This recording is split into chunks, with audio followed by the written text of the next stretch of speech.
Hello guys, আসসালামু আলাইকুম। আজ চলে এসেছি ফাজিলনগরে একটি নতুন মসজিদ আজ উদ্বোধন হলো।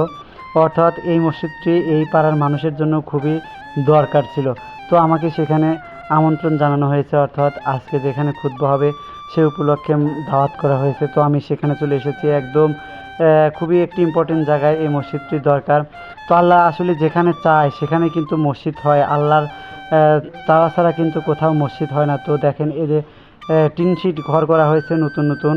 তো এখানে অনেক কিছুর অভাব রয়েছে, যেমন ফ্যানের দরকার, লাইটের দরকার, এবং এই পাশে ওযুখানার জন্য অনেক কিছুর দরকার। অর্থাৎ নতুন মসজিদ তারা খুব সীমিত আকারে কিন্তু তারা এটি করেছে। তো দেখতে পাচ্ছেন উপস্থিত জনসাধারণ, তারা কিন্তু এই মসজিদটির খুতবা অনুষ্ঠান উপলক্ষে তারা কিন্তু এখানে চলে এসেছে। তো যে যেখান থেকে দেখছেন, আপনারা যদি আল্লাহর ঘর মসজিদ এই মসজিদটির কোনো সহযোগিতা করতে চান তাহলে অবশ্যই আমার সাথে যোগাযোগ করবেন। এই মসজিদের অনেক কিছু দরকার, যেমন ফ্যানের প্রয়োজন, তারপরে হচ্ছে আপনার ওযুখানার জন্য একটা মোটরের দরকার।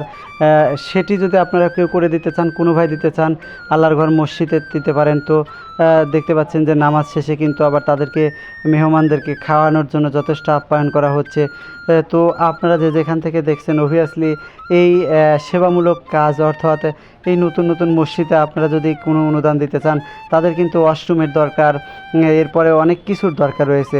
ওযুখানার জন্য কিন্তু একটা ট্যাপ, তারপরে আপনার হচ্ছে টাঙ্কির দরকার। তো কোনো ভাই যদি এই মুসল্লিরা অজু করবে, নামাজ পড়বে, কিংবা ফ্যানের ব্যবস্থা করে দিতে চান, তারা আমার সাথে অবশ্যই যোগাযোগ করবেন।